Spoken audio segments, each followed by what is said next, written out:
السلام عليكم ورحمة الله وبركاته. الحمد لله وبه نستعين. أشهد أن لا إله إلا الله وحده لا شريك له، وأشهد أن سيدنا محمدا عبده ورسوله، ونصلي ونسلم على هذا النبي الكريم سيد المرسلين وعلى آله وصحبه أجمعين. أما بعد، أيها المؤمنون اتقوا الله، أوصيكم وإياي بتقوى الله، فقد فاز المتقون. Muslimin dan muslimat, mudah-mudahan dirahmati Allah Subhanahu wa ta'ala. Di dalam sebuah hadis riwayat daripada Abi Hurairah radhiyallahu anhu, kata dia, qila ya Rasulullah, man akramun nas? Qala Nabi sallallahu alaihi wasallam, atqahum. Faqalu laysa an hadha nas'aluk. Qala Nabi sallallahu alaihi wasallam, fa Yusuf nabiyullah ibnu nabiyillah ibni nabiyillah ibni khalilillah. Qalu laysa an hadha nas'aluk. Qala Nabi sallallahu alaihi wasallam, fa an ma'adinil arab tas'aluni. Khiyaruhum fil jahiliyah, khiyaruhum fil islam idza faquhu atau idza faqihu, atau kama qala, hadis sahih muttafaqun alaih. Abu Hurairah radhiyallahu anhu menceritakan, kata dia ditanya kepada Nabi sallallahu alaihi wasallam, ya Rasulullah, man akramun nas? Satu hari ada sekumpulan sahabat tanya Nabi. Kata sahabat-sahabat ni, ya Rasulullah, man akramun nas? Wahai Rasulullah, siapa yang paling mulia di kalangan manusia yang ada ni? Orang tanya Nabi. Ya Rasulullah, daripada banyak-banyak orang ni, daripada orang ramai, daripada manusia ada ramai-ramai ni, man akramun nas? Siapa yang paling mulia sekali? Qala Nabi sallallahu alaihi wasallam, Nabi jawab.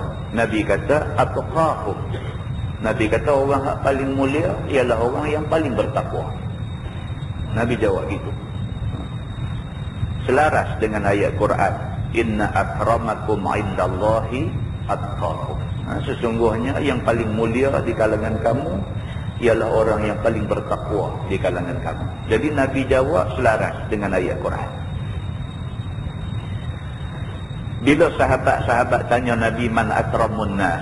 Siapa orang paling mulia? Nabi jawab mula sekali, atqakum. Orang yang paling bertakwa itu orang paling mulia. Faqalu, sahabat kata lagi, laisa an hadza nas'aluk. Sahabat kata, ya Rasulullah, bukan itu maksud pertanyaan kami. Sahabat kata, bukan tu maksud kami. Kami tak maulah kalau jawapan kata orang yang paling bertakwa. Kami nak jawapan lain. Itu maksud dia. Bukan itu maksud pertanyaan kami. Qala Nabi sallallahu alaihi wasallam. Nabi kata kalau dah tak mau jawapan tu, okey, jawapan kedua. Nabi kata orang yang paling mulia ialah Yusuf. Nabi Allah Yusuf alaihi salam. Ini manusia paling mulia, Nabi kata. Yusuf Nabiullah ibnu Nabiyillah ibni Nabiyillah ibni Khalilillah. Nabi kata kalau sekiranya orang yang bertakwa bertakwa, orang paling mulia, jawapan tu hampa tak mau, aku bagi jawapan kedua. Jawapan kedua, orang yang paling mulia ialah Nabi Yusuf. Nabi Yusuf, dia Nabiullah, dia ni seorang Nabi, ibnu Nabiillah, dan dia anak kepada seorang Nabi, iaitu anak Nabi Yaqub. Ibni Nabiillah, dan Nabi Yaqub juga anak kepada seorang Nabi, iaitu Nabi Ishaq. Ibni Khalilillah, dan Nabi Ishaq juga adalah anak kepada seorang Nabi yang dipanggil Khalilullah, iaitu Nabi Ibrahim alaihissalam. Nabi Yusuf alaihissalam ni, pak dia Nabi, tok wan dia Nabi, tok nek dia Nabi. Maka Nabi Muhammad SAW kata, orang yang paling mulia ialah Nabi Yusuf, kerana dia ni istimewa, keturunan Nabi-Nabi. Qalu, sahabat kata lagi, laisa an hadza nas'alu. Sahabat kata, bukan itu maksud pertanyaan kami. Susah, bagi satu jawapan tak berkenan, nak jawapan lain, bagi jawapan satu lagi tak berkenan, nak jawapan lain. Qala Nabi SAW, Nabi kata tak apalah, kalau jawapan tu pun hampa tak mau, ada satu lagi jawapan kepada soalan man akramun nas, siapa manusia paling mulia. Aku jawab manusia paling mulia ialah manusia yang bertakwa. Hampa tak mau, hampa kata nak jawapan lain. Aku kata manusia yang paling mulia ialah Nabi Yusuf, kerana dia anak kepada Nabi, tok wan dia Nabi, tok nek dia Nabi pun hampa tak mau. Nabi kata, fa'an ma'adinil Arab tas'aluni. Nabi kata, adakah maksud soalan kamu tu, kamu nak tahu orang yang paling mulia di kalangan orang-orang Arab, orang-orang besar Arab adalah ni? Nabi tanya macam ni. Adakah maksud pertanyaan hampa ni, hampa nak tahu di kalangan pembesar-pembesar Arab adalah ni, siapa paling mulia? Adakah itu maksud pertanyaan hampa? Kalau itu maksud pertanyaan hampa, Nabi kata, khiyaruhum fil jahiliyah, khiyaruhum fil Islam idza faquhu. Nabi kata, kalau yang hampa nak tahu ni, siapa yang paling mulia di kalangan pembesar-pembesar Arab ada ni, Nabi kata jawapan dia ialah khiyaruhum fil jahiliyah, khiyaruhum fil Islam idza faquhu, ataupun boleh baca idza faqihu. Nabi kata, siapa yang masa jahiliah dulu dia orang hebat, kemudian dia masuk Islam, dia juga jadi hebat.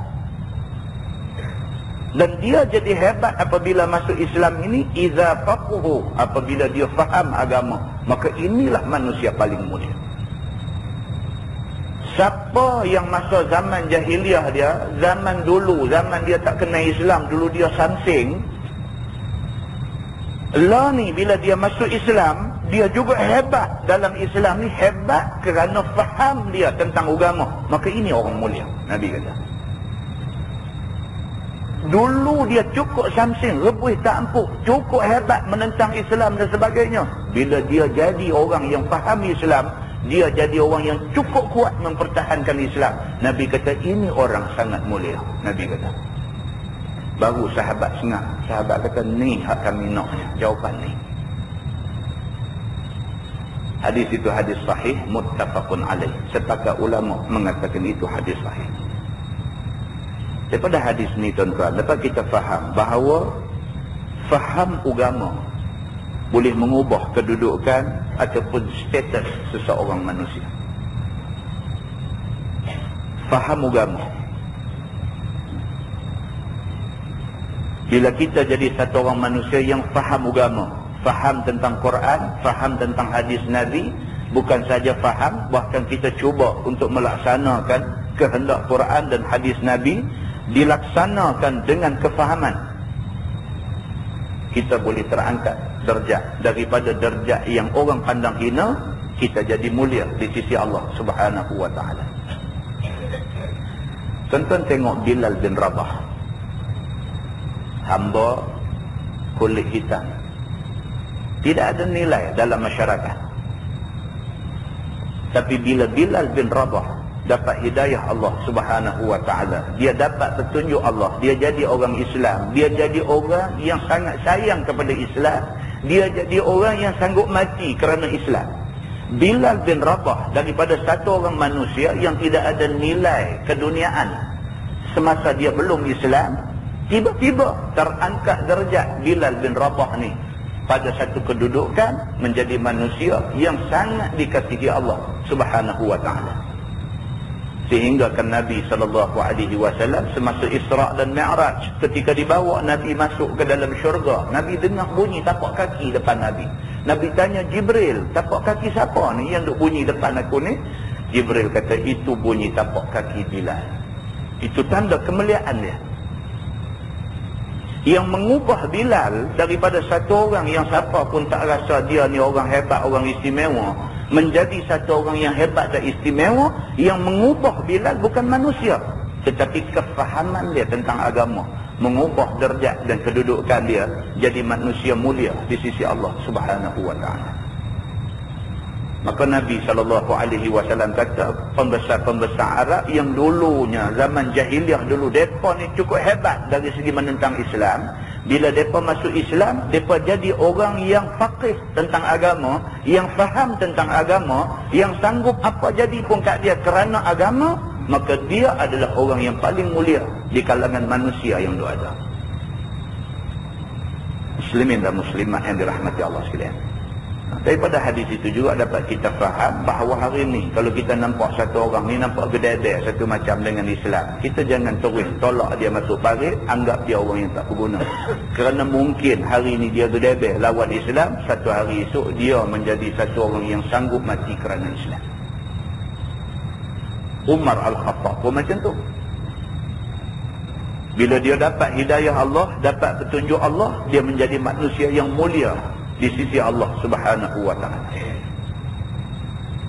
Bahkan di dalam sebuah hadis riwayat daripada Muaz bin Jabal radhiyallahu anhu, kata dia, qala Rasulullah sallallahu alaihi wasallam, man 'ayyara akhahu bi dhanbin lam yamut hatta ya'malahu. Qala Ahmad, min dhanbin qad taba minhu. Atau kama qala, hadis riwayat Imam At-Tirmizi. Nabi SAW bersabda, Nabi kata, man 'ayyara akhahu bi dhanbin, siapa yang menghina saudara dia kerana saudara dia telah buat satu dosa. Siapa di kalangan kita yang menghina saudara, yang saudara tu telah buat satu dosa, kerana dia buat satu benda dosa, kita hina dia habis-habisan. Nabi kata, lam yamut hatta ya'malahu, tidak akan mati orang yang menghina ini sehinggalah dia satu hari akan buat perbuatan yang tak elok itu.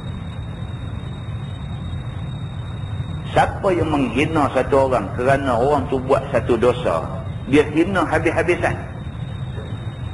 Nabi SAW kata, lam yamut, orang yang hina ni dia tak akan mati hatta ya'malahu, sehinggalah satu hari dia buat benda dosa dia duk hina ni. Qala Ahmad, Imam Ahmad menjelaskan maksud hadis ni, kerana hadis ni mengelirukan. Orang kata, awak ni tak boleh ke kalau orang buat dosa, kita tak boleh ke duk tegur kesilapan? Imam Ahmad menjelaskan, dia kata, min zanbin qad taba minhu. Maksud hadis tu ialah apabila satu orang buat dosa, lepas tu dia dah bertaubat daripada dosa itu, kita tak peduli dia bertaubat, kita tetap nak ungkit perbuatan dosa yang dia buat dulu, maka Allah Subhanahu wa taala akan wakmai dosa tu ke kita. Satu hari sebelum mati kita buat benda yang kita keji. Hadis itu riwayat Imam At-Tirmizi. Maksud dia apa? Maksud dia Islam nak bagi ingat ke kita, kalau ada orang yang satu masa dulu jahat, tapi hari ini nampak dia dah tinggal kejahatan itu, nampak dia nak mai kepada ajaran Islam sebenar, nampak dia menyesal atas kesilapan masa silam dia, maka menjadi kewajipan kita suar tangan untuk nak bersama memimpin dia ke jalan kebenaran.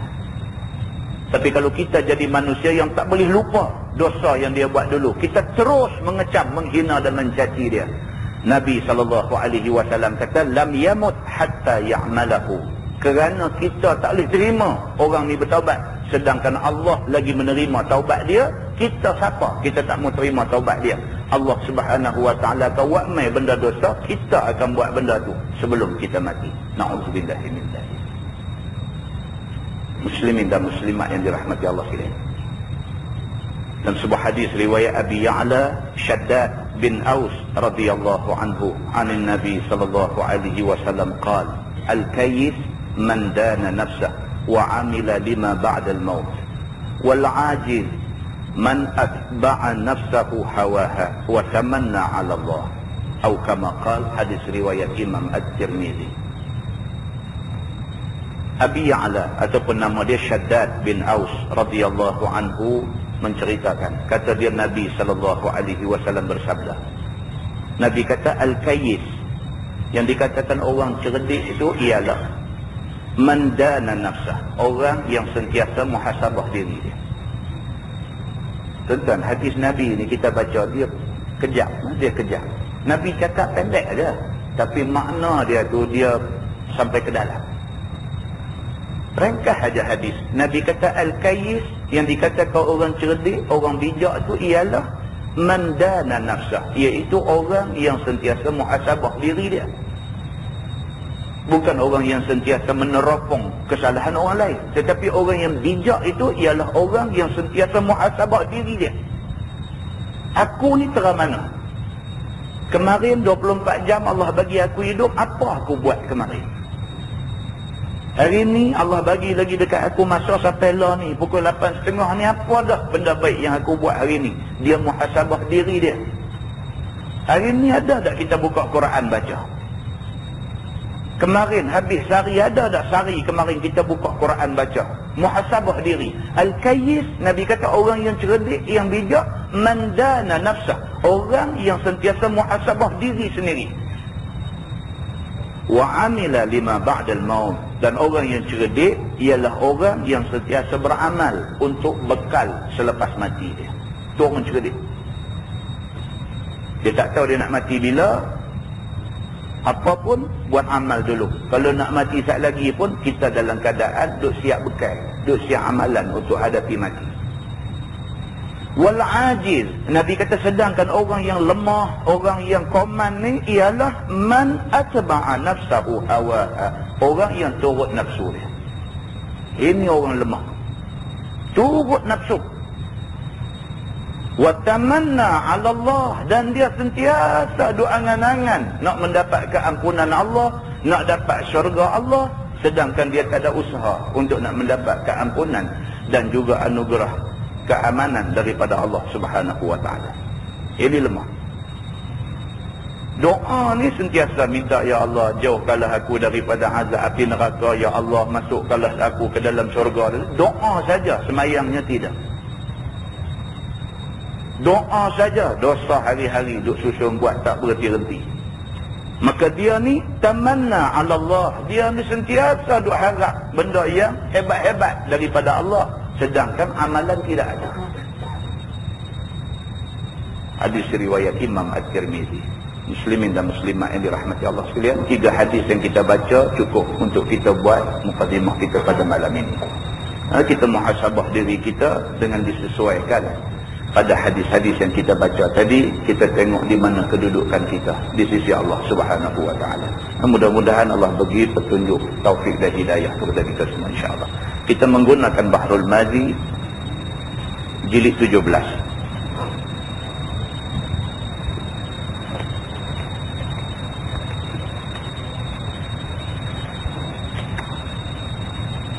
Muka surat 104.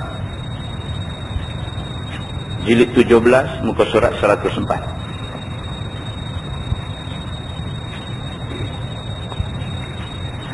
Kita masuk satu bab. Kata dia bab Atharul Hasir fi janbi Rasulullah sallallahu alaihi wasallam. Iaitu bab pada menyatakan hadis yang membicarakan bekas tikam di rusuk badan Nabi sallallahu alaihi wasallam. Malam ni kita nak tengok satu tajuk yang menceritakan kepada kita Nabi yang hebat ini. Nabi Muhammad manusia hebat ni. Hebat dia bukan sahaja hebat pada zaman hidup Nabi sallallahu alaihi wasallam, bahkan sampai hari ini. Sampai hari ini kehebatan Nabi Muhammad sallallahu alaihi wasallam ni bukan sahaja diakui oleh orang Islam, bahkan orang bukan Islam akui Nabi Muhammad hebat. Nabi Muhammad sallallahu alaihi wasallam manusia yang hebat ni pernah tidur atas tikar yang dibuat daripada daun tamal. Begitu. Ketahuilah saudaraku, sesungguhnya hal ahwal Nabi kita itu sangatlah ia tidak pedulikan sedap dunia. Ni yang kata Nabi Muhammad. Satu orang manusia yang tak apa kisah sangat dengan dunia ni. Bukan matlamat. Begitu. Sehingga dirinya sendiri sabar dia atas apa kesempitan dan juga susah payah dunia. Nabi Muhammad sallallahu alaihi wasallam satu manusia yang cukup sabar dengan kesempitan hidup dunia. Maka tidaklah Nabi mengerahkan dirinya mau makan sedap, mau tidur sedap, mau duduk sedap, bahkan pada kepadanya tiap-tiap perkara yang tersebut itu dengan ambil kadar hidup juga. Yang kata Nabi Muhammad ni tak perlu sedap-sedap sangat, ala kadar sahaja. Urusan dunia ala kadar sahaja. Begitu. Maka dengan kerana itu dibilangkan dia sebagai seorang yang bijaksana. Kerana itulah Nabi Muhammad sallallahu alaihi wasallam dianggap manusia bijak. Pasal apa? Pasal wawasan dia bukan sampai tahun 2020 saja, tapi wawasan dia sampai kepada alam ukhrawi. Kita ni kalau nak banding satu orang yang fikir sampai esok saja dengan satu orang yang fikir sampai tahun 2000 sampai tahun 2020, orang yang fikir sampai tahun 2020 ini orang bijak lah. Orang yang fikir setakat esok ke orang bijak. Tapi nak banding orang yang fikir setakat tahun 2020 dengan orang yang fikir sampai alam akhirat, orang yang fikir sampai akhirat lagi bijak. Itu bandingan dia. Lagi jauh wawasan kita, lagi bijak kita. Maka Nabi Muhammad sallallahu alaihi wasallam, wawasan Nabi ini wawasan yang menjangkau sampai ke alam ukhrawi. Nabi mementingkan senang susah di akhirat lebih besar daripada mementingkan senang di dunia. Begitu.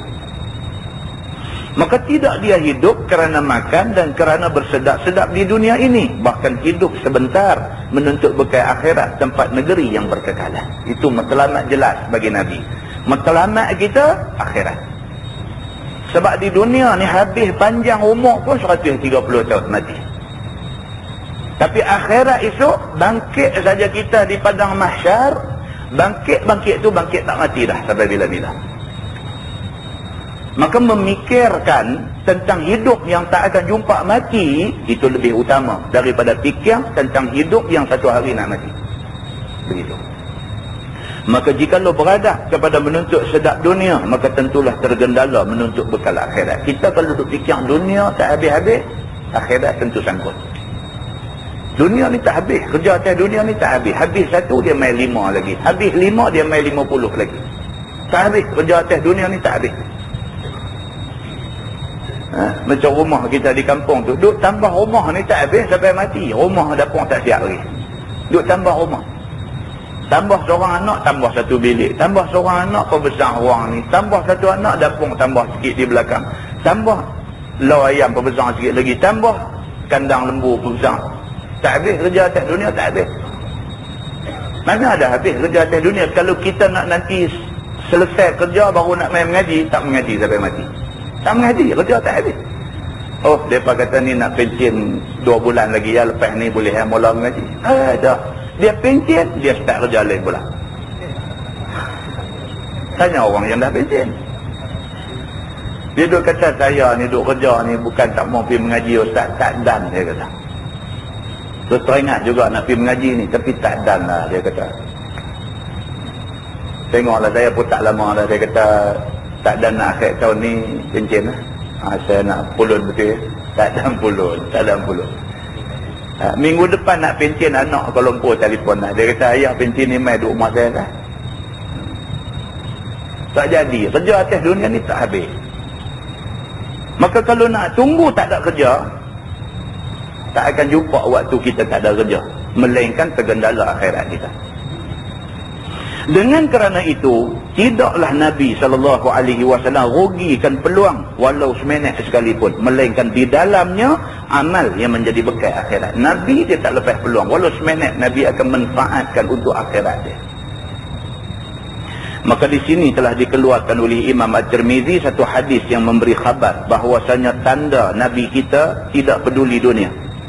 Maka hadis itu sekerat daripada hadis yang panjang. Dia kata hadis ni sebenar-benar panjang, tapi dia ambil sekerat aja.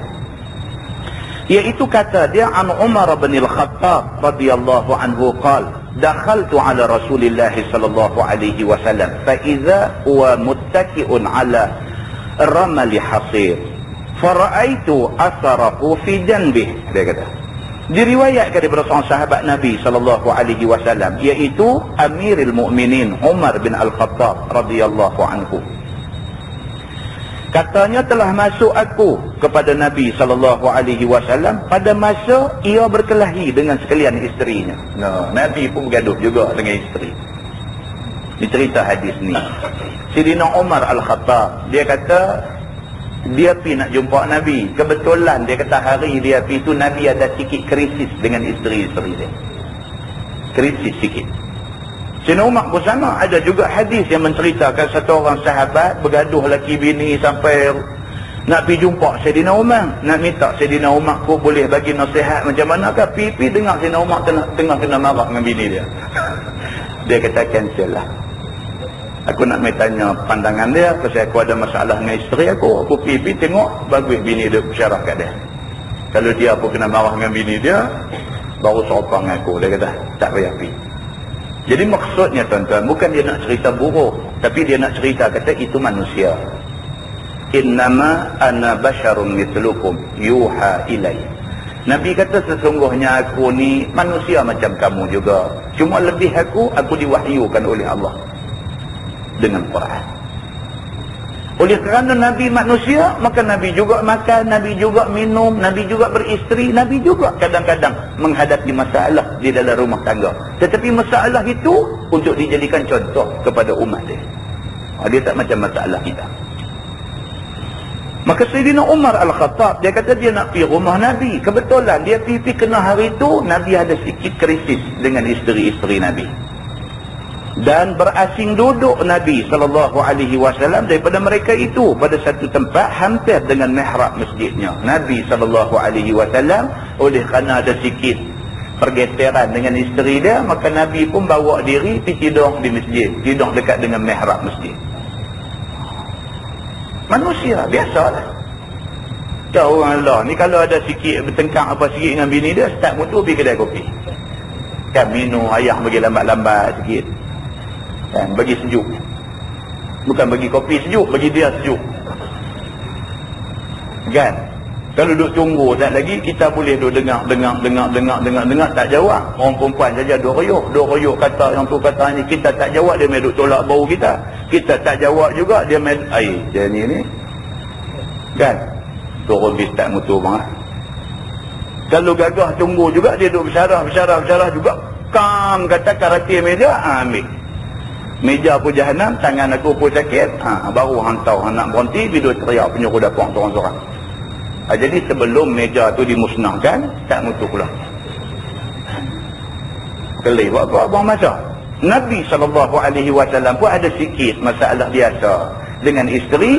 Nabi bawa diri keluar main masjid, Nabi pergi tidur dekat dengan mihrab masjid Nabi SAW. Maka bila masuk aku kepadanya, yang ni Sayyidina Umar masuk kepada Nabi, tiba-tiba aku lihat akan dia bersinduh tidur di atas sekeping tikar. Dia pipi di masjid, tengok Nabi duduk tidur merekod aja dekat dengan mihrab masjid. Kesian tunggu. Pipi tengok Nabi duduk tidur merekod dekat dengan mihrab masjid, tidur atas tikar. Maka aku beri salam kepada Nabi. Lalu duduk aku berhampiran dengan Nabi SAW. Maka kata Sayyidina Umar, maka aku lihat berbekah pada rusuk Nabi daripada tikar tempat tidurnya itu. Sayyidina Umar kata dah tengok Nabi duduk tidur merekod dekat mihrab, dia pergi bagi salam dekat Nabi. Nabi bangkit duduk, dia kata tengok lekat bekas tikar daun tamar ni, lekat bekas di rusuk Nabi SAW. Maka aku pun kata kepada Nabi, ya Rasulullah, adakah raja besar Parsi yang bernama Kisra dan raja besar Rom yang bernama Kaisar itu tidur di atas tempat yang halus dan duduk di atas hamparan yang baik-baik, padahal mereka itu seteru Allah, sedangkan tuan hamba kekasih Allah tiba-tiba macam ni menyakitkan diri. Dia pergi tengok Nabi duduk tidur atas tikar daun tamar sampai lekat bekas dia rusuk Nabi. Sayyidina Umar terus kata, dia kata, ya Rasulullah, dia kata, raja besar Rom, raja besar Parsi, kafir, musuh Islam, musuh Allah Subhanahu wa ta'ala. Mereka bukan orang Islam, bahkan mereka memusuhi Allah. Mereka boleh hidup mewah-mewah, hidup dalam istana, hamparan yang hebat-hebat. Yang kamu ni Nabi, kekasih Allah, kamu tidur atas tikar daun tamar macam ni. Tak puas hati lah. Tak puas hati. Macam mana ni? Dia kata pemimpin kafir boleh hidup macam tu, punya hebat, mewah, selesa dan sebagainya. Kamu Nabi, kekasih Allah, keadaan kamu macam ni. Maka betapalah tidak tuan hamba suruh kami bersediakan tuan hamba dengan yang baik-baik itu. Sayyidina Umar kata, ya Rasulullah, habang aja kat kami, nak apa kami buat lagi. Sahabat-sahabat Nabi ni, Sayyidina Abu Bakar, Sayyidina Umar, Sayyidina Osman, Abdul Rahman bin Auf, ramai sahabat-sahabat kaya-kaya. Kalau setakat nak buat tempat tidur yang selesa bagi dekat Nabi SAW, bukan masalah bagi mereka. Masalah mereka Nabi tak minta. Ini masalah mereka. Nabi tak minta. Nabi tidak pernah ambil kesempatan di atas persahabatan yang suci itu. Nabi tahu Sayyidina Abu Bakar orang kaya. Nabi tahu Sayyidina Umar orang kaya. Nabi tahu ramai sahabat-sahabat yang ada keliling dia orang-orang kaya. Nabi tak pernah ambil kesempatan di atas persahabatan itu dengan nak minta itu ini, benda-benda yang berbentuk kebendaan. Nabi tak pernah minta. Bahkan kadang-kadang sahabat main nak bagi, Nabi tolak. Nabi kata, bagi ke orang lain yang lebih memerlukan daripada aku. Nabi kata. Bila sahabat main tengok Nabi tidur di atas daun, di atas tikar daun tamar sampai naik balok badan, dan naik berbekas di badan, dia kata, ya Rasulullah, sebut saja kamu nak apa, kami buat lagi. Begitu. Maka bila didengar oleh Nabi SAW akan kalam Sayyidina Umar yang demikian itu, lalu bangun, duduk ia, seraya berkata ia, ya Ibn al-Khattab, tidakkah kamu sudah percayakan akhirat? Apa kita pedulikan mereka itu? Adalah mereka itu bersenang lenang dan bersedap di dunia ini, dan di akhirat mereka akan dapat seksa selama-lama. Nabi kata, ya Ibn al-Khattab. Nabi kata, wahai Sayyidina Umar, wahai Umar, kamu ni orang yang beriman dengan Allah, bukan? Nabi kata kat dia, kalau kamu betul-betul beriman dengan Allah, takkan kamu tak faham? Mereka ni semua, kalau sekiranya sampai mati, mereka tidak mengucap kalimah syahadah, mereka tak jadi orang Islam, mereka tak jadi orang yang beriman dengan Allah dan Rasul. Kalau mereka ni kekal keadaan kafir tu sampai mati, senang atas dunia tak bawa makna, akhirat esok mereka susah. Dia kata, susah duk banding kita dengan mereka. Dia kata tak ada guna banding, sebab akhirat esok adalah kehidupan yang abadi. Di sana kita orang Islam, kita orang yang beriman, kita akan dapat kemuliaan di sisi Allah Subhanahu wa ta'ala. Nabi kata begitu. Sedangkan kita dapat senang lenang masa di sana, yang di akhirat. Apa kita peduli susah payah sehari dua ini? Nabi kata, apa masalah kalau nak susah saat masa atas dunia ni, biar susah bila. Nabi kata. Maka panjang lagi kisah hadis ini. Kata At-Tirmizi, ini hadis hasan lagi sahih. Dia kata, kalau nak cerita hadis ni panjang lagi. Nanti sampai bab tu kita baca hadis yang panjang. Dia kata. Tajuk baru, dia kata, bab ma jaa fi khasyatil mar'i min al-ghina. Iaitu bab yang datang pada menyatakan hadis yang membicarakan takutkan seseorang itu daripada jadi kaya. Pula dah dia tengok agama, dia reverse. Kita ni yang kita duk faham, jadi miskin takut. Agak agama dia buat mai pula satu tajuk, dia kata takut kalau jadi kaya. Tidak bermakna Islam mau semua orang Islam jadi miskin, tidak bermakna macam tu. Tapi mana-mana orang Islam yang ditakdirkan Allah murah rezeki jadi kaya, modu beringat. Itu maksud dia. Sesungguhnya kaya dan miskin itu sifat bagi manusia yang dikurniakan Allah Subhanahu wa ta'ala ke atas mereka. Dalam dunia ni memang Tuhan maha adil. Dia buat ada orang kaya, dia buat ada orang miskin, dia buat ada orang sihat, dia buat ada orang sakit, dia buat ada orang macam-macam. Allah buat dalam dunia ni, itu menunjukkan kaya Allah Subhanahu wa ta'ala. Tuan, kalau semua orang kaya susah kita. Siapa nak tanam padi buat benar? Siapa nak pergi kerja kelang padi? Semua pakai duduk tunggu rumah nak makan nasi aja. Pasal semua kaya. Kaya dah RM2 makan tak habis dah. Siapa suruh pergi duduk jemuk panas, duduk terik panas, duduk kena kerana nak buat bendang? Siapa suruh? Mai jongkong berketul-ketul duduk dalam rumah tu sampai buah dalam bilik tak celui sampai dalam jamban bumbu mai ketul. Kan? Punya kaya. Kalau semua orang macam tu, siapa nak buat kerja? Kan? Ni duduk di surau apa, duduk di masjid semua pun Allah hatung elok dah. Hak jadi imam, hak jadi pengurusi, hak jadi jawatan kuasa, hak nak mai jadi makmum sembahyang, jadi makmum. Kalau semua nak jadi pengurusi pun susah juga. Selalu semua naik jadi pengurusi. Saya naik pengurusi, saya tak mau, saya mau pengurusi. Saya siap-siap ni tak main. Dia kata saya pengurusi, saya punya syekh ni pengurusi. Dia kata Allah. Siapa nak jadi tok siap? Siapa nak tolong hampak tikar sejadah waktu ada majlis mengaji ni? Siapa nak golong tikar lepas habis lagi? Kalau semua orang Allah takdirkan jadi kaya raya belaka, susah. Nak urus dunia ni pun tak boleh urus.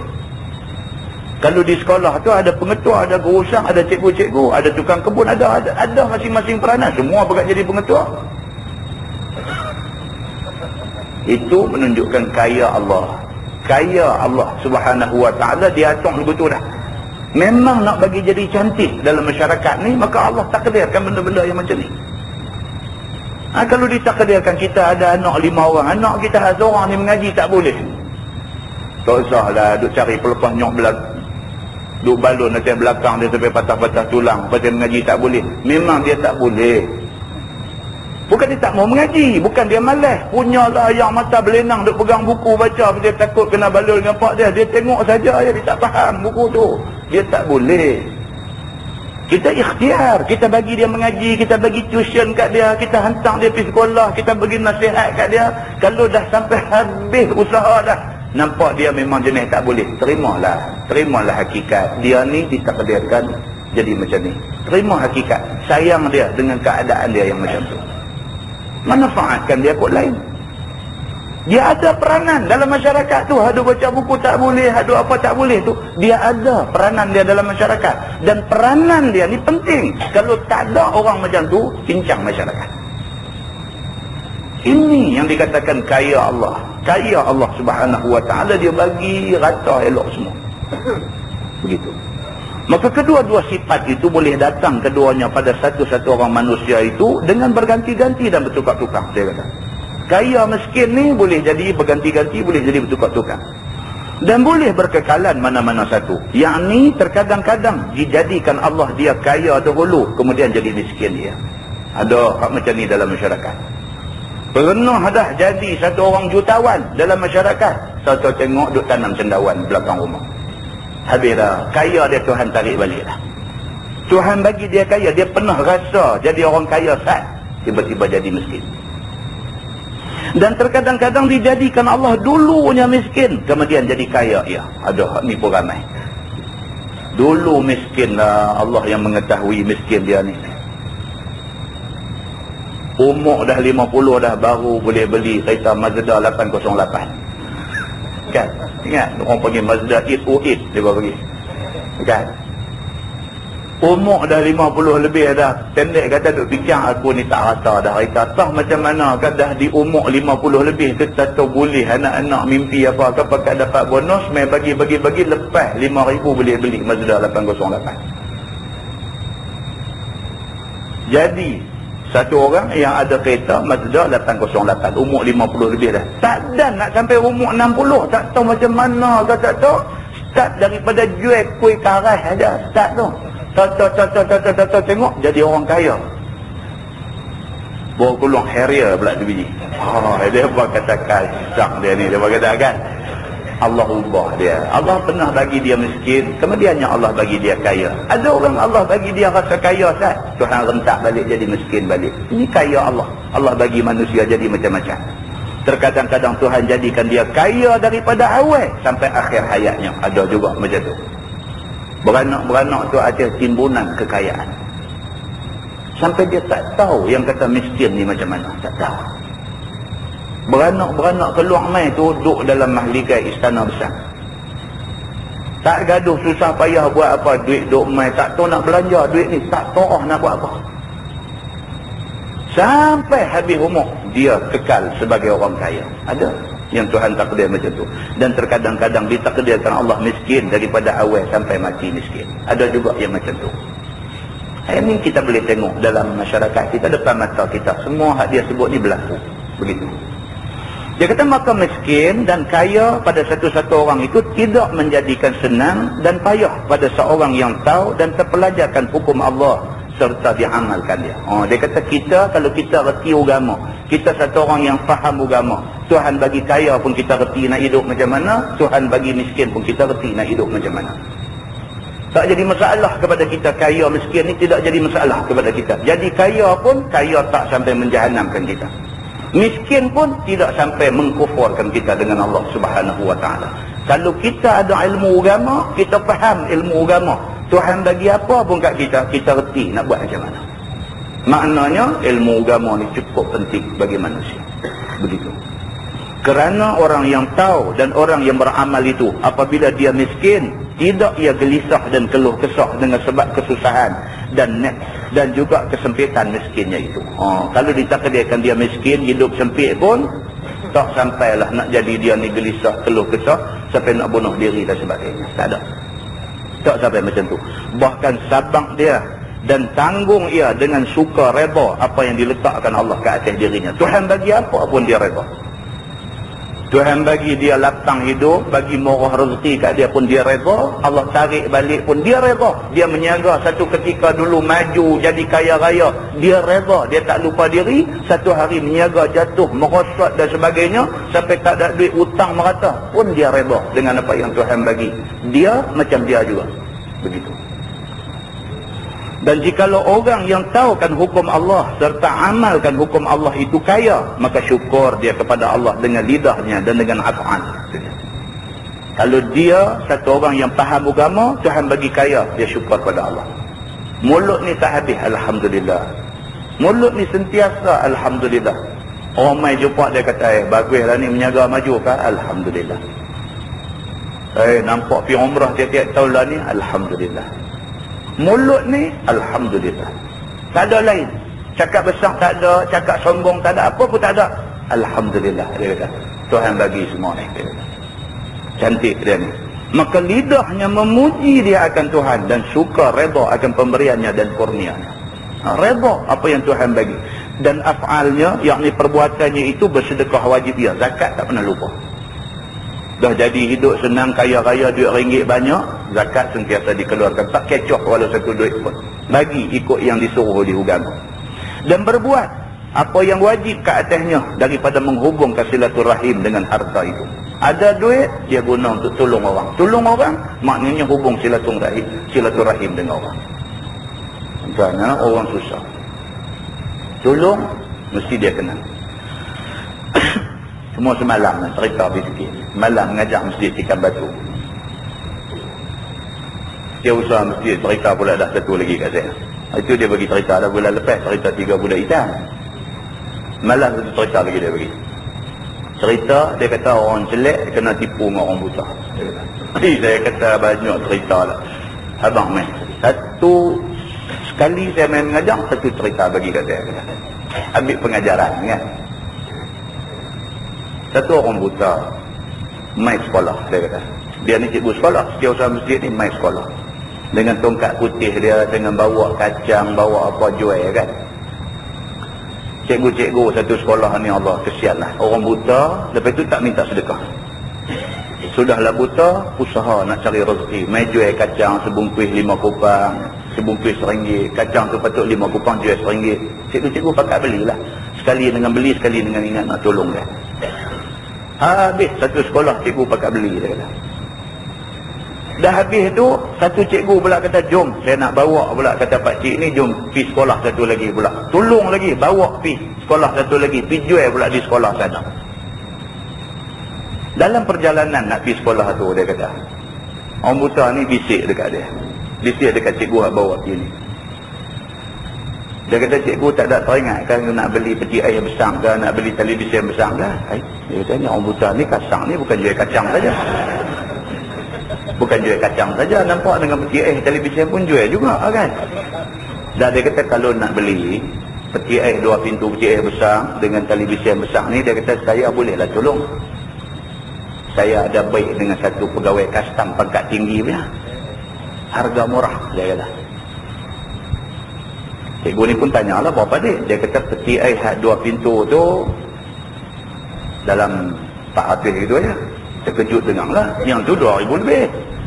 Santo apa kata nama? 400 boleh dia ambil 5 kan? TV dia kata 200 macam tu lah. Betul kan ni? Dia kata kenal lah dengan dia, boleh tolong acok lah. Tinggal ambil duit dulu dia pun bagi. Telefon kat kawan pun kata, aku pun nak bagi juga. Peti air 1, TV 1, 600. Seorang bagi 600, seorang bagi 600. Seminggu aja dia main hancang peti air dengan TV ni. Yang kata sahabat dia, buta-buta dia tu boleh main dengan lori, hancang peti air 2 pintu dengan TV. Selamat, dia kata. Tak percaya lagi. Satu sekolah lah pakai bagi. Seorang 600 lah. Senang kan nak dapat peti air 2 pintu harga 400 dengan TV besar harga 200 ni. Satu sekolah cikgu-cikgu ni habis. Hak graduate universiti ke apa ke semua habis. 600 ambil habis. Duk tunggu bila boleh hantar aja peti air dengan televisyen ni, bila boleh hantar. Yang tu aja. Kutik sekolah ni habis, sekolah sebelah pun dengar bagi juga. Banyak lah. Ayah 15 tu hilang dia ni. Bila hilang, kawan-kawan ni pakat cari cikgu ni lah. Cikgu hak dapat dah peti air dengan TV ni. Ini macam mana duit kami ni bagi dah barang tak main, pakat duk kucuk dia. Dia jadi serupa ejen pula. Padahal dia tolong saja. Dia kata tak tahu hang yang bawa dia main apa semua. Dia nak jadi lagu 350 punya cerita juga lah. Ejen nanti kena lah. Ceritanya macam tu. Dia ni pun dah kawan semua pakai duk sumpah, mana boleh tidur. Dia pun start lagi. Dia duk main tu. Ngeng orang buta kan. Duk minta sedekah tepi ni, duk main tu. Dia ni pun tengok. Duk ada datang ni. Pacing kereta elok-elok turun pergi. Assalamualaikum. Dia pun Waalaikumsalam. Pasang telinga dengar. Siapa? Dia kata lupa ada gagal saya. Siapa? Dia kata hari tu pergi hantar peti air apa televisyen. Oh, cikgu ni kan, dia sebut nama cikgu ni. Saya lah kata. Oh, apa abang macam mana peti air okey kan? Hak saya okey lah, kawan-kawan yang tak okey ni. Kan? Hak kawan-kawan lah masalah ni. Mereka pakai duk cari saya apa semua lugu-lugu ni pakai nak marah saya apa semua ni. Saya pun tak boleh lah. Macam mana tak boleh lah duk tipu orang macam ni apa semua. Dia tengah kau ni cakap begini. Dia jawab apa tuan-tuan? Dia kata dah tuan nak buat apa kat aku? Dah tuan nak buat apa kat aku? Anak pukul aku kan? Dia tanya. Cikgu ni pun kata dah letaklah pukul, tapi tak boleh lah tipu orang macam tu apa semua dulu ni. Tak baiklah buat macam ni kita semua. Dah lah nak buat apa kat aku? Tuan-tuan, kalau kena kaki 3 suku, berkata hak ngongeng-ngongeng tu kaki kepala dia dah. Dia kata pula dekat cikgu Ahmad ni, dia kata agak-agak hang lah. Dia kata kalau hang pukul aku tang ni, hang cerita kat orang ada keliling ni kata aku buat lagu ni agak-agak dia nak percaya ke cerita hang.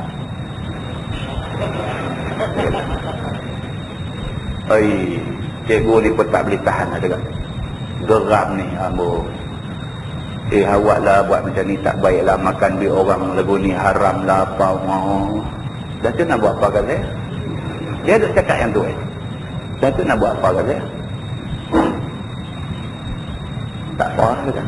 Jadi sebelum bangkit balik kata dia lah, satu lagi dia kata ni cara ni Tuhan bagi hang buta, hang buat perangai macam ni. Kalau Tuhan bagi hang celek, apa hang nanti buat? Dia kata turun pesta hari tak balik. Dia pun tak tunggu dah tempat tu, esok pergi tanglai pula lah, tak ada. Saya kata kategori betul kata cerita ni. Dia kata betul, jadi sungguh. Saya kata tuan-tuan, ni yang kata dunia tuan-tuan. Itu satu daripada berapa ribu kes penipuan yang dibuat oleh yang kata manusia ni. Muslimin dan muslimat yang dirahmati Allah sekalian. Ini manusia tidak bersyukur kepada Allah Subhanahu wa taala. Maka dia sanggup hidup atas menipu manusia lain. Begitu. Baik. Dia kata orang yang bagus-bagus ni lidahnya memuji akan Tuhan dan suka reda dia akan pemberian dan kurnia Tuhan itu. Dan afaal dia bersedekah dengan sedekah wajib, yakni keluar zakat.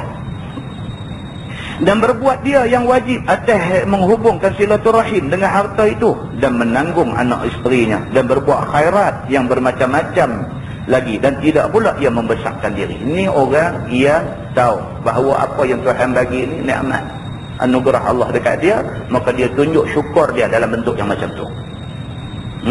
Dia kata dan bersifat dia dengan segala sifat yang dicela oleh syarak dengan sebab kayanya itu.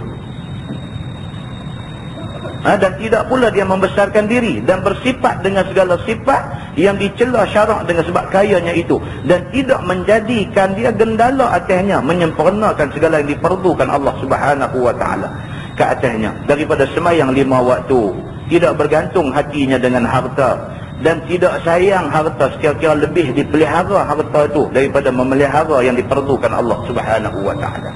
Dia lebih lagi jaga apa yang Allah perlukan ke atas dia daripada jaga harta. Allah perlukan kepada dia buat kerja haji, ada duit dia pergi Mekah buat haji. Ada duit dia pergi Mekah buat haji. Nak pergi Mekah nak habis 10,000 sayang duit.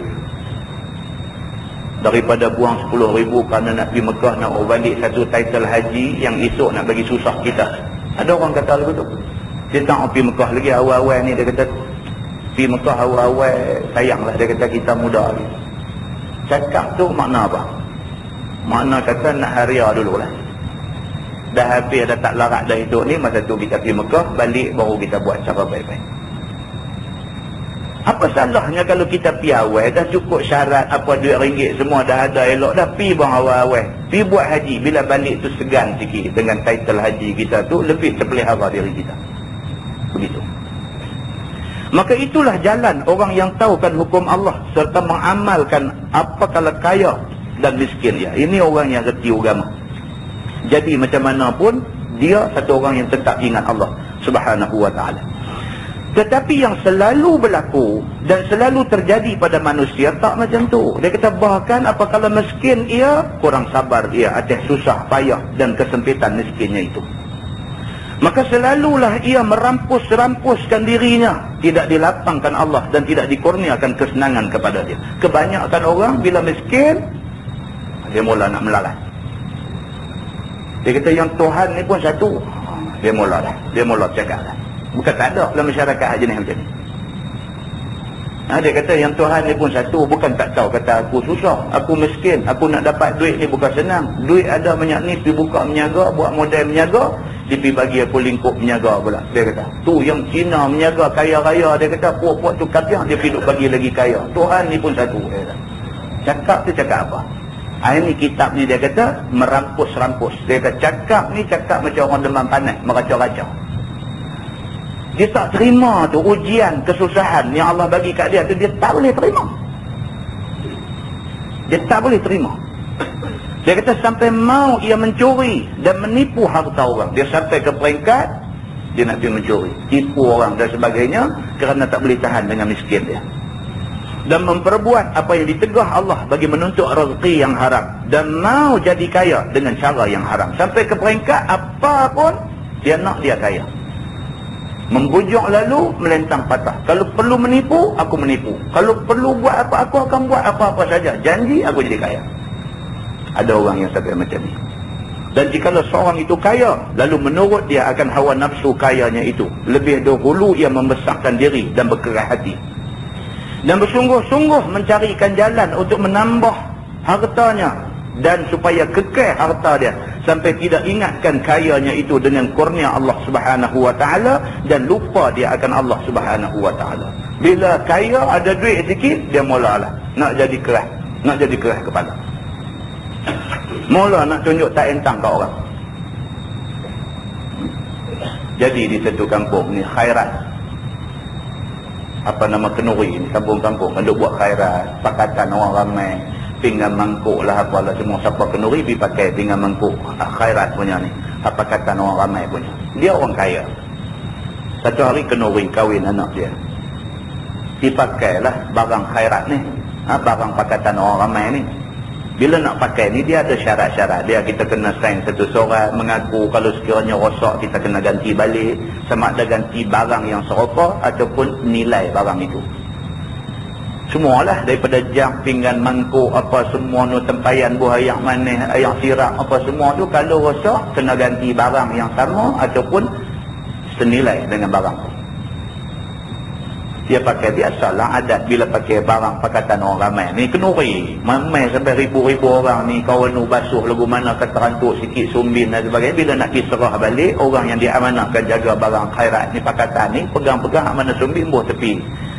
Dituntutlah dekat dia, okey, pinggan rosak sekian banyak, apa sekian banyak, apa sekian banyak. Lah ni nak bayar ke nak beli ganti ke? Kalau nak beli ganti, tolong ganti dalam masa beberapa hari inilah, pasal ada orang nak guna pula lepas ni. Kalau kata susah, tak ada nak pergi kedai beli, jumlah barang ni lebih kurang banyak-banyak ni, bagi kat dia. Oh, dandan. Aku tahu bayar. Lah, ada ke satu pasal dia buat lagu tu. Tapi ada manusia dia nak buat macam tu. Aku tahu bayar. Aku kalau nak beli, bukan takat hak rosak tu. Banyak mana ada tu aku boleh beli. Sedap aku boleh pergi beli. Lah, orang bukan nak dengar kata hang ada duit boleh pergi beli sampai satu bangsa tu punya barang. Orang bukan nak dengar itu. Ganti hak 12 biji pinggan ni sudahlah. Dia tak mau ganti hak 12 pinggan ni. Dia kata bukan takat nak ganti 12 pinggan tu. Hak ada dalam bangsa tu semua aku boleh bayar. Apa hal? Dia kata Tuan Haji lah. Dia kata Tuan Haji, kami bukan minta ganti sampai satu bangsa, minta 12 biji pinggan ni aja. Aku tahu apa? Aku tahu bayar. Aku tahu ganti.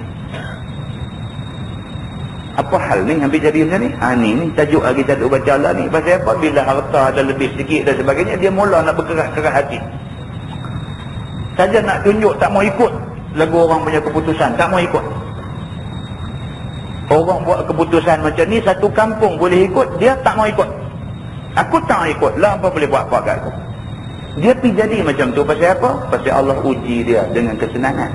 Senang tu diubah dia bagi jadi satu orang yang angkuh macam tu. Kita bila tengok benda-benda macam ni, tak usah cemuh dia. Bila tengok benda-benda macam ni, ambil iktibar. Aku kalau satu hari ditakdirkan senang, jangan jadi macam ni. Muslimin dan muslimat yang dirahmati Allah sekalian. Sampai mau berbunuh-bunuh dengan sebab mau mempunyai sedikit harta tu. Sampai sanggup bunuh. Sampai sanggup bunuh kerana sikit keuntungan yang tak berbaloi dengan nak pergi bunuh orang tu. Dia sanggup bunuh. Dia buka menjaga kedai makan, mai satu orang buka menjaga kedai makan tak jauh dengan dia. Tiba-tiba kedai kawan tu pergi nampak maju lebih daripada kedai dia. Mula dia fikir nak santau lah, nak apa semua. Biar ada orang mati pun tak apa, puas hati. Biar esok orang pekat bercakap pergi makan kedai tu yang kena santau tu. Mudah-mudahan dengan tu orang tak pergi kedai tu, mai kedai dia. Dia duk ingat lagu tu. Sanggup bunuh orang semata-mata kerana nak tarik pelanggan. Ada manusia yang turut nafsu, dia jadi macam tu. Begitu. Maka dengan berbenci-bencian dan berlawan-lawan selama-lamanya itu, itulah kesudahan dia tak habis dengan mencetuskan kebencian sama-sama anggota masyarakat dan duk berlawan tak habis. Maka itulah yang ditakuti oleh Nabi kita, Nabi Muhammad sallallahu alaihi wasallam. Apabila dilapangkan Allah dan apabila diberi kaya oleh Allah, maka berlawan-lawan pada kekayaan dan kesombongan itu. Hak ni hak Nabi takut. Nabi takut yang ni. Bila kaya, dia nak jadi sombong sampai akhirnya membinasakan masyarakat. Nabi takut yang ni. Sebagaimana tersebut dalam hadis yang dikeluarkan oleh Imam At-Tirmizi dengan katanya, An Amr ibn Auf radhiyallahu anhu anna Rasulullah sallallahu alaihi wasallam ba'atha Aba Ubaidah bin al-Jarrah faqadima bimalin min al-Bahrain wastami'atil ansar biqudumi Abi Ubaidah. Diriwayatkan oleh seorang sahabat Nabi sallallahu alaihi wasallam, nama dia Amr bin Auf radhiyallahu anhu, bahawasanya Rasulullah sallallahu alaihi wasallam telah utus ia akan seorang sahabat yang sangat dipercayai oleh semua orang kerana cukup amanahnya dia ni. Namanya ialah Abu Ubaidah al-Jarrah radhiyallahu anhu. Abu Ubaidah ni tuan-tuan orang hebat. Abu Ubaidah al-Jarrah ni tuan-tuan, dia satu orang yang sangat setia kepada Nabi sallallahu alaihi wasallam. Sehingga kan bila Nabi wafat, nama dia, nama Abu Ubaidah al-Jarrah, dia ada dalam senarai atas disebut-sebut sebagai bakal pengganti Nabi sallallahu alaihi wasallam untuk jadi khalifah. Kita duk tahu ni Sayyidina Abu Bakar punya nama. No. Dalam sejarah mencatatkan di antara nama yang top list untuk nak ganti Nabi sebagai khalifah pengganti Nabi ni ialah Abu Ubaidah al-Jarrah.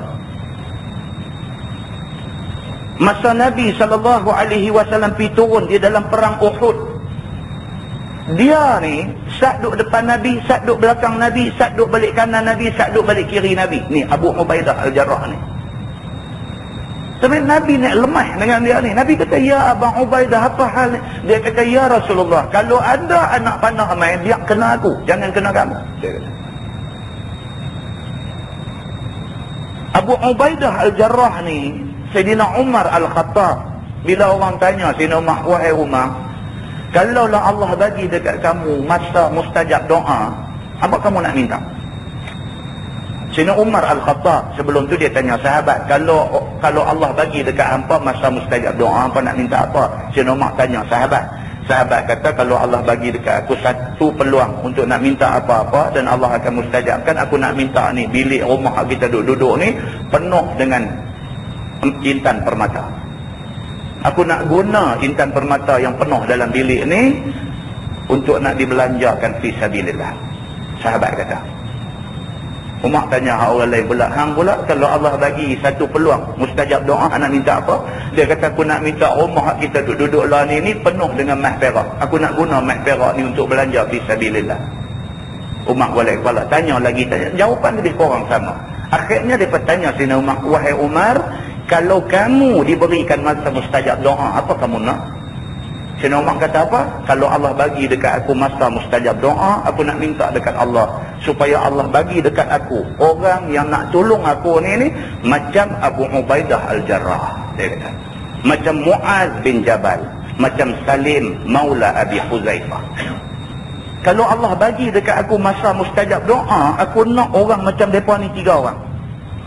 Bagi dekat aku orang yang macam ni 3 orang, cukup untuk aku. Aku tak mau emas perak, aku tak mau kekayaan. Orang yang macam ni ada 3 orang dekat aku rasa aku kuat untuk nak buat kerja yang Allah suruh aku buat. Cakap Sayyidina Umar tu menunjukkan nama-nama yang dia sebut ni excellent, cemerlang di dalam kerja Islam. Dan nama Abu Ubaidah al-Jarrah disebut mula sekali. Bila wafat Nabi, nama dia disebut sebagai orang yang layak untuk ganti Nabi, di samping nama Sayyidina Abu Bakar As-Siddiq dan beberapa nama lain. Bila dia dengar orang duk sebut nama dia, dia bangkit berdiri dalam majlis yang ada orang ramai ni. Abu Ubaidah al-Jarrah kata, aku mencadangkan supaya Abu Bakar As-Siddiq menggantikan tempat Nabi.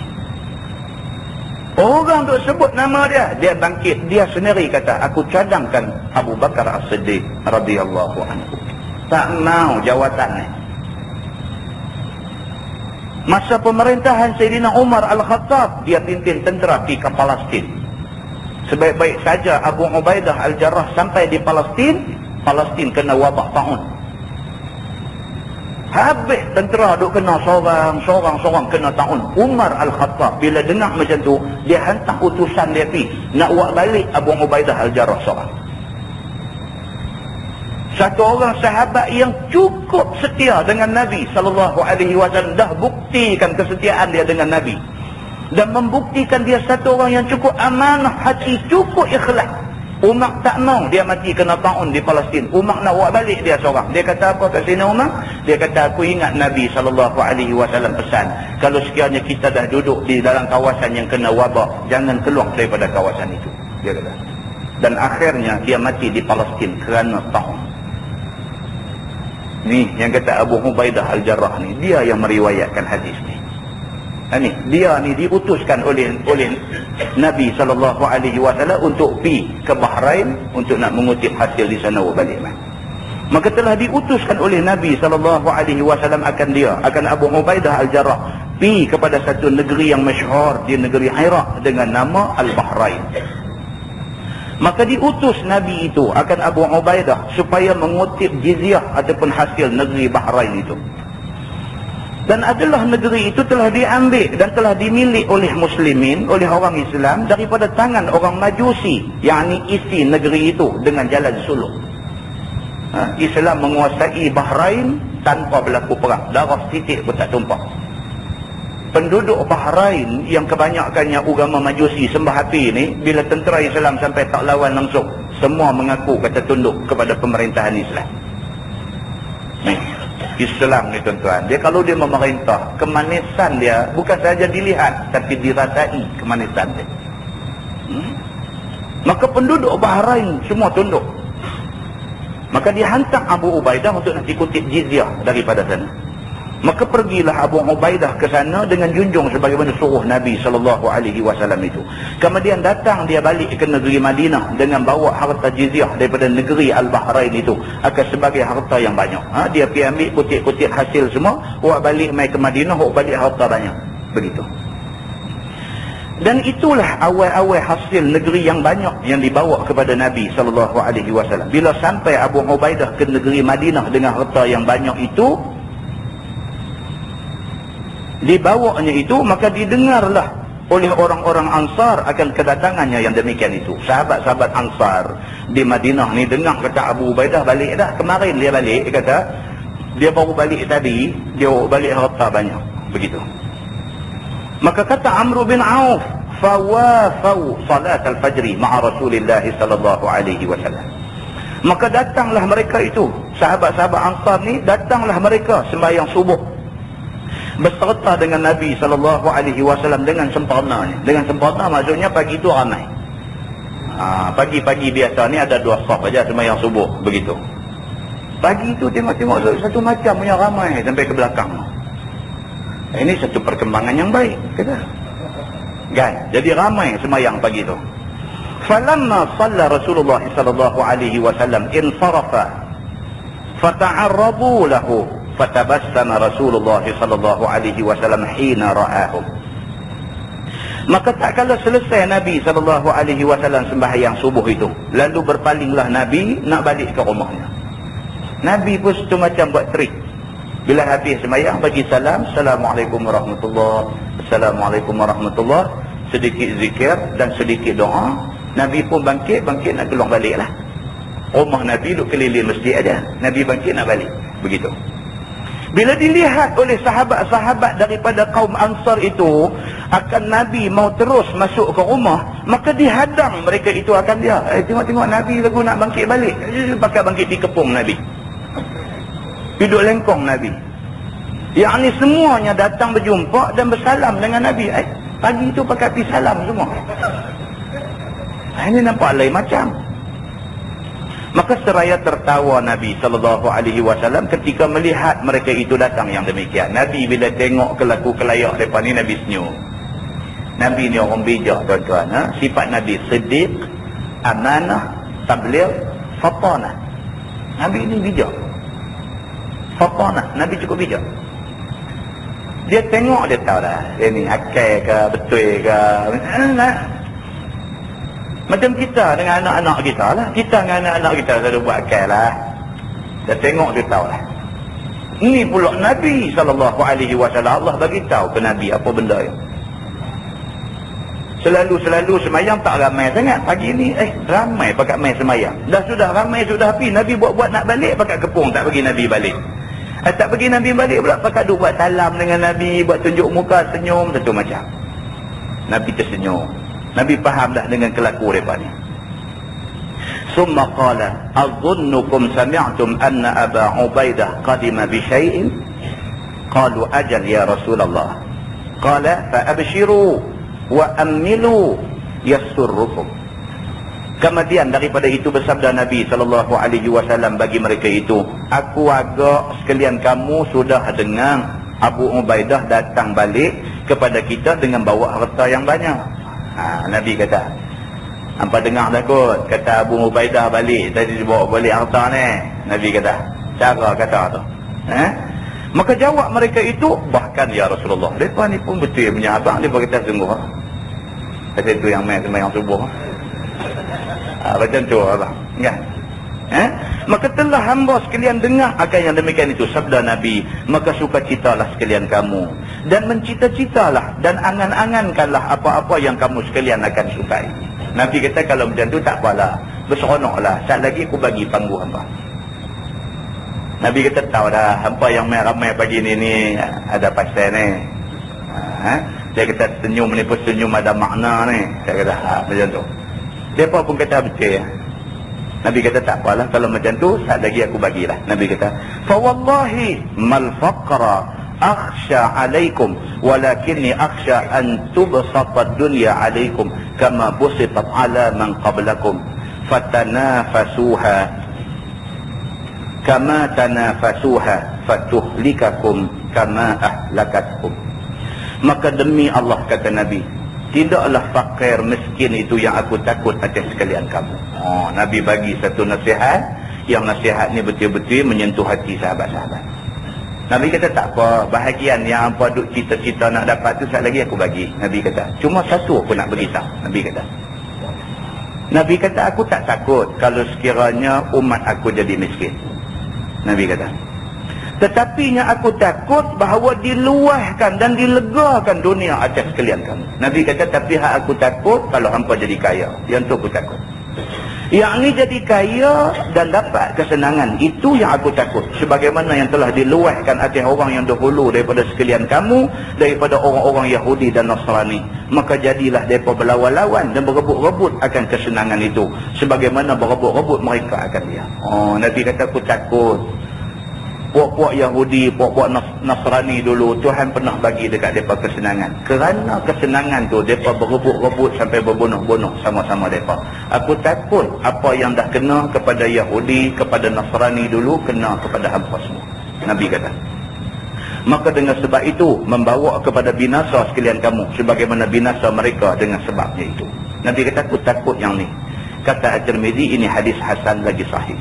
Maka pada hadis ini menunjukkan bahawasanya Allah Ta'ala cuba akan manusia itu dengan fakir dan juga dengan kaya. Kita tuan-tuan, kalau kaya pun Tuhan test kita, kalau miskin pun itu test daripada Tuhan dekat kita.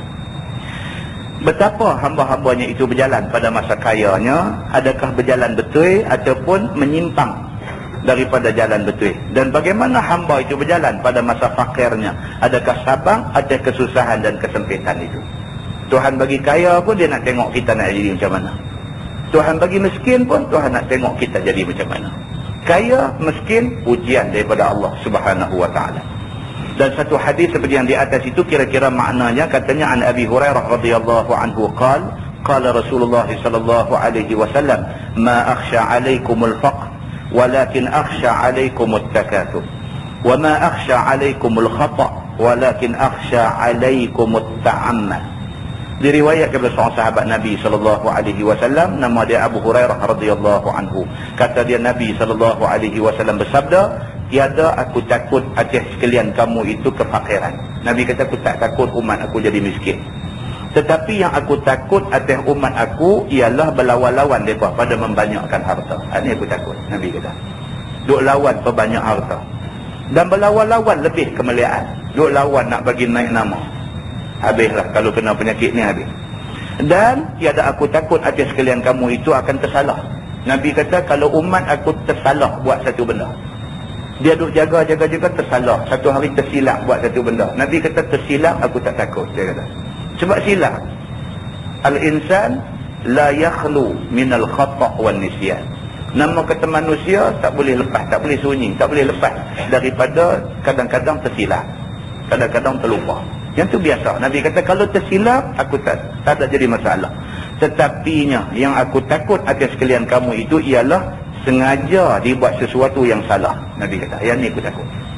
Tahu kata benda tu salah saja piduk orang duk buat, yang ni aku takut. Nabi kata tersilap tak apa, tapi tahu dah benda tu haram, benda tu salah, piduk orang duk buat, yang ni aku takut. Nabi kata.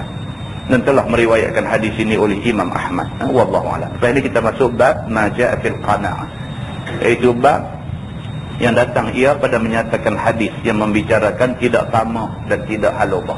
Wallahu a'lam. Yang baik itu daripada Allah, yang tak baik silap saya. Kita tangguh dengan tasbih kafarah dan surah Al-Asr.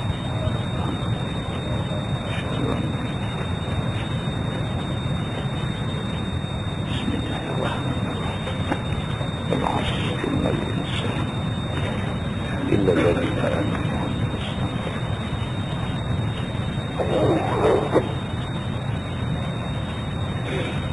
اللهم صل على محمد في الأولين والآخرين وسلم رضي الله تبارك وتعالى عن ساداتنا أصحاب سيدنا رسول الله أجمعين. بسم الله الرحمن الرحيم. الحمد لله رب العالمين حمدا يوافي نعمه ويكافئ مزيده. يا ربنا لك الحمد كما ينبغي لجلال وجهك الكريم وعظيم سلطانك. رضينا بالله ربا وبالإسلام دينا وبمحمد نبيا ورسولا. اللهم افتح علينا فتوح العارفين وارزقنا فهم النبيين بجاه خاتم المرسلين. اللهم فقهنا في الدين وعلمنا التأويل واهدنا صراطك المستقيم. اللهم أرنا الحق حقا وارزقنا اتباعه وأرنا الباطل باطلا وارزقنا اجتنابه. اللهم اجعل جمعنا جمعا مرحوما وتفرقنا من بعده تفرقا معصوما. وصلى الله على محمد وعلى آله وصحبه وسلم والحمد لله رب العالمين. السلام عليكم.